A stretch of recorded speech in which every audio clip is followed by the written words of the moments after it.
I'm ready to now. Okay. Well, my name is Audrey Goodfriend, and I live in Berkeley, California, but grew up in New York City, but have been in California much more than 2/3 of my life. And how I got to be born is one of my favorite stories.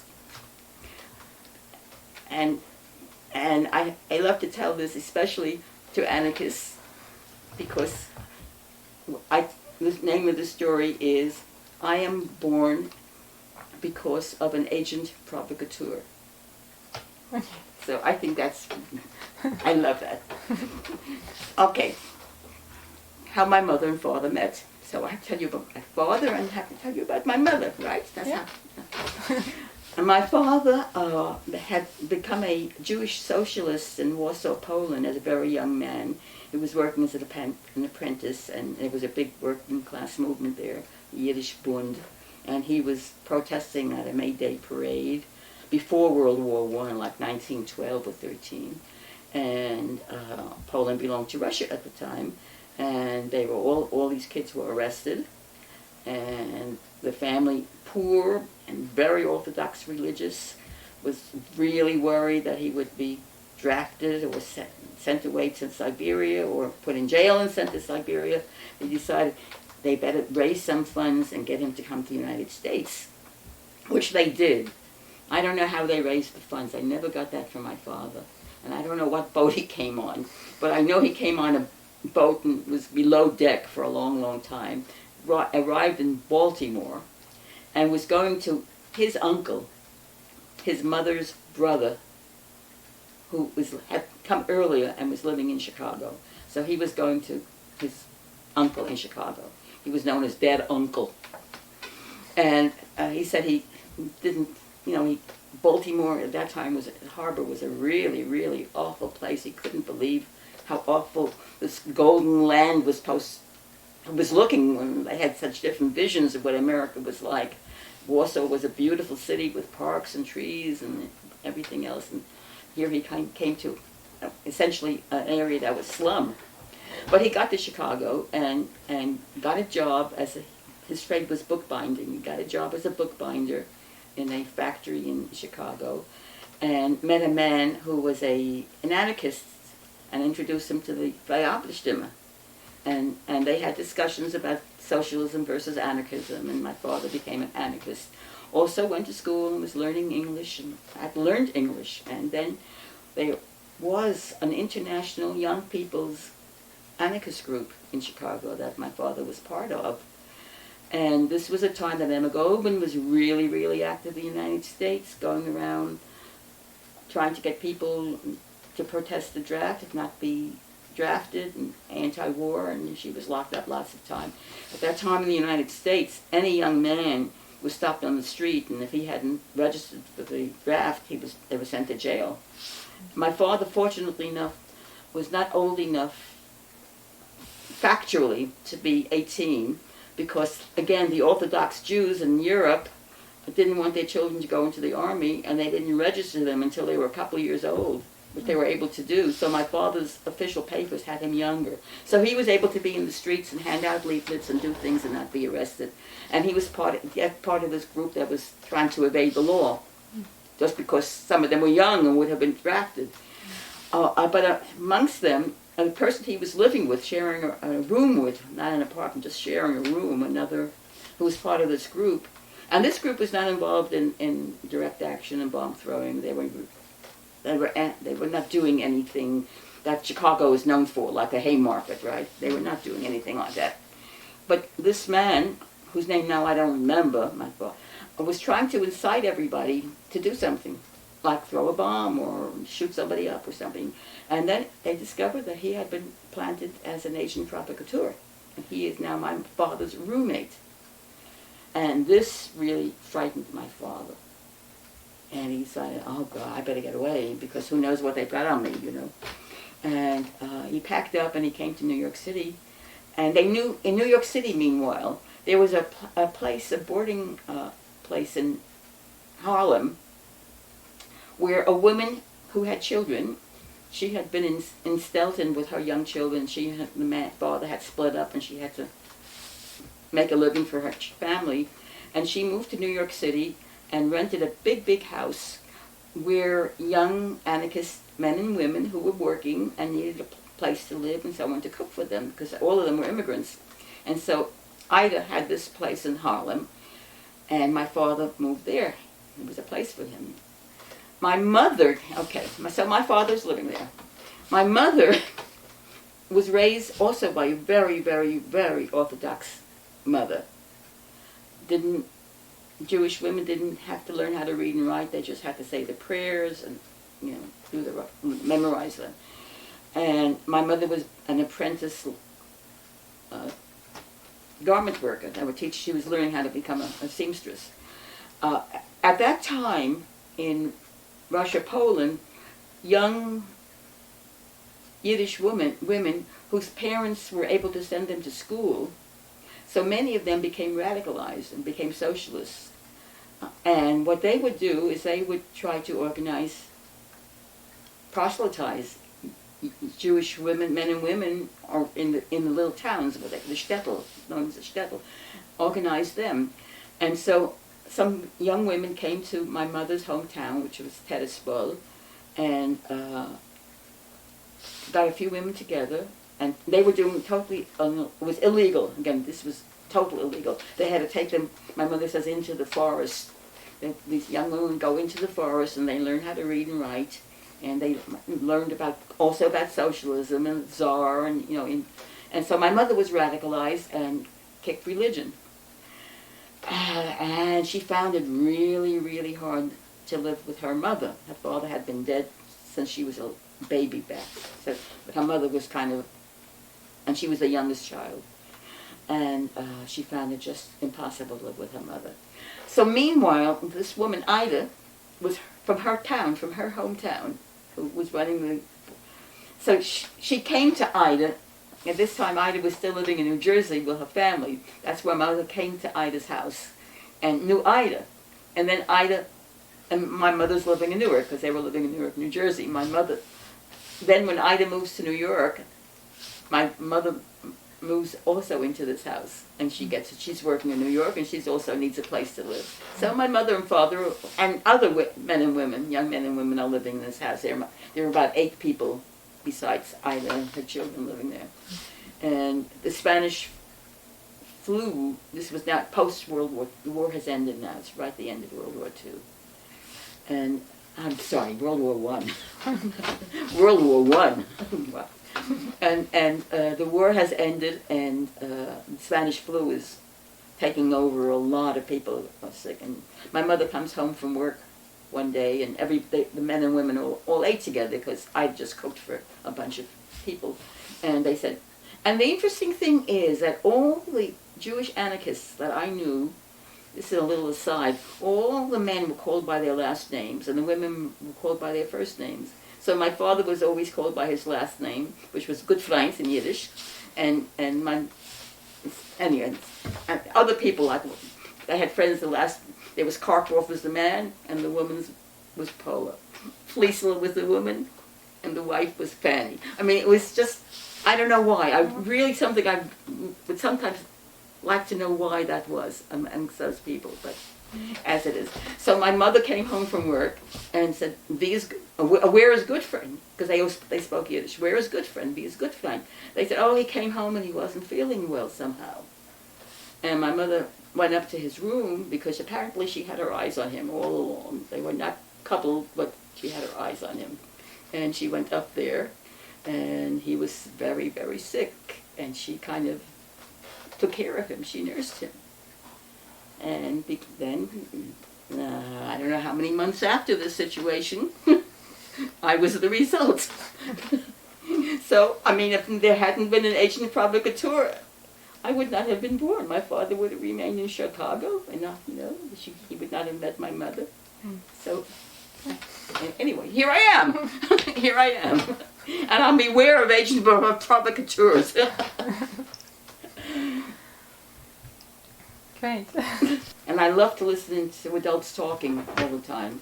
And so there was a lot of, my father was pretty active. He actually was secretary of a workman's circle group, which was called the Rucker, well, it was originally called the Ferrer Center, named after Francisco Ferrer. And then when Rudolph Rocker died, it was called the Rucker Ferrer. And all the members were anarchists. And even though we lived very crowded in a very small apartment, when anybody was over, they were always discussing politics. And very, very early heard the fact of I was a kid with the Sacco and Vanzetti days. This is something I just remember, and I was, I guess, 6. I was 6 when they were electrocuted. No, they weren't. They were hung. I don't even remember now what happened to them. Sacco and Vanzetti. Were they shot, hung, or electrocuted? Hung, weren't they? I don't remember. Yeah. But I can remember the day. I can remember the day that happened. And I remember my parents reading to me in the paper, and reading the letter that Sacco had left for his son, and I can remember just crying. But even before that, all the demonstrations I was taken to. So I was aware of what was going on very, very early. So I guess So there was a milieu of anarchists talk always, in the house, and people who came, they were always discussing what the Bolsheviks were doing, and then where I lived. So where I lived was it was called the Shalom Aleichem houses, which at that time was started by secular radical Jews who wanted to perpetuate Yiddish language and culture, and they were the whole gamut of leftism, from communists all the way through the various kind of socialists, Trotskyites, anarchists, even like Palo-Zionists, which were a form of a Marxist Zionist form. And they were always, so in the house, people, wherever you went, people were discussing politics. So politics was in the air. We kids, when we played capitalists and workers, not cowboys and Indians. So, this was the milieu. Mm. So I was always involved in hearing about anarchism. And one of the things I said at that speech is, there were several Yiddish anarchist poets, and a Yiddish poet whose name was Bofsheva. Yosef Bofsheva was his name. And I don't remember the whole poem anymore, but my parents would always have me recite it, and it was a Welt on Herrscher. It was called Anarchia. This is Anarchia. A Land on Herrscher und Unbeherrschte. A land who is not being governed and weren't governing. People who weren't governing and don't govern. Anyway, so this was a little kid. I was reciting these things, like 4 years old, right? Mm. I get up on a chair, and I can remember that actually. Get up. I was not shy. I get up in a chair and do that. Whereas my sister was 8 years after me, was very shy. All right, that's beside the point. So then, excuse me. So, can you maybe tell us a bit about Freie Arbeiterstimme? Your parents were involved in that. Yeah, the Freie Arbeiterstimme. We got. It was a weekly. It came out every week, at that, and my father was, and it was put out by by Jewish anarchists, and there were Yiddish groups all around the United States that's kind of supported it. Have you ever seen a copy of the paper? Mm. I have some. I have 1 or 2 stuck away. I will. Great. If you want to stop, and I can get it. I think I can find it and show it to you, but I can do it later on too. Okay. And so they read that, and there were always events, and there were lectures. Rudolph Rocker, that's a name you might know. Okay. So he had come to the United States. Sometimes at that time he came, actually the first time he came he hadn't emigrated here yet, because I can remember as a little kid when he came in, I was like 4 years old, and I can remember there was a big picnic, and he was there, and he was speaking, and he spoke Yiddish. And so anyway, those early years, later on, he would come once a year, and the evening before Yom Kippur, he would speak, always give a lecture on anarchism or something at the Shalom Aleichem. That was once a year. He was at least there once a year giving a lecture. And then they were always raising money. There was always some kind of affair for raising money. So it was a real cultural atmosphere for me. They'd have annual bazaars for a couple of days, which were a lot of fun. I can remember them being a lot of fun. There was food, and there was dancing, and there was singing. And my parents always, there was just a lot of gathering, and mostly raising funds. They were mostly raising funds for various things, all the years that I can remember. And the paper had articles by, they had things from Emma Goldman, and they had things from August Suchi, and they had things from Berkman. Yeah, these people were all still alive, and they were all writing. So there was, a lot of, and I would read all the stuff that was in the paper. I don't know. I don't know about how the Federation functioned. I don't know exactly how that functioned. I know my father would go to a Federation meeting, once a month. I know that. I can remember him. It was a Friday night. He was never home on Friday nights because he was at the Federation meeting. And when I was a little kid, really. I don't know what else I can tell you about the Verabestimme. And you said there were lots of anarchists from all over Europe there, like the Yiddish anarchists and Italian anarchists. But they were involved. Yeah, there were a lot of. Yeah, there were a lot of anarchist papers being published. There was a Yiddish anarchist paper, the Verabestimme. There was Cultura Proletaria, which is a Spanish anarchist paper. In fact, later on, our group, when we published, when I left when the Vanguard folded and the other group, when I met my friend from Temple University, and I got in touch with the Italian anarchists, and by that time we were meeting together, and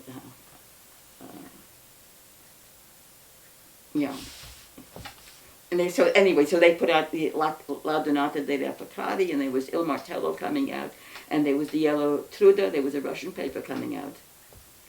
So there were a lot of, and then when we came out to California, we met a group of Chinese anarchists out here. They weren't publishing a paper, but there were a group of Chinese anarchists living in San Francisco that we met. They were speaking English, of course, but they were Chinese.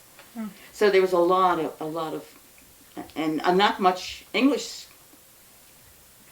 My parents got an English paper called The Road to Freedom when I was young, published by Harry Kelly. And then later on, my parents got them, and I read. At that time, I was already reading that. And then Man came out, published by Marcus Graham. In fact, that came out from Oakland. I don't know. He was a cause célèbre too, because they tried to deport him. They never could find where he lived. So he remained here until he died as an old man. And that was Man. It was, I don't know if you've ever seen, I have a book that has some of the reprints from Man. If you want me to show it to you now, I can show it to you now. Otherwise, you can remind me later. Yeah, let's do that later. Okay. And then you have all this, you were 16, right, during the Spanish Revolution? Yeah, I was 16, 1936. I wasn't even quite 16 yet, because my birthday's in the end of the year. I was born in 1920. So, And, I was very excited about the Spanish Revolution. Really, really excited by it. And did you have a lot of information about that? Well, at that time then, what was coming, an English paper came out then. Oh, see, then the Vanguard group had split, because as I told some of the people, there was a lot of splits, not so much because of ideology, but personal, Somebody fell in love with somebody else's woman, and they couldn't stand each other, and there were a lot of that kind of separations going on. So the Vanguard split at that time, and the Vanguard continued, and I don't remember now the name of the other paper that was published at the same time. I don't remember that name. But then, during the Spanish Revolution time, the two groups got back together again and published a paper called The Spanish Revolution. and so then there were, and then, some people came from Spain, and there were lectures and meetings, to support the revolution. Mm. Is that my answering your question? Yeah. Oh, I'm not sure.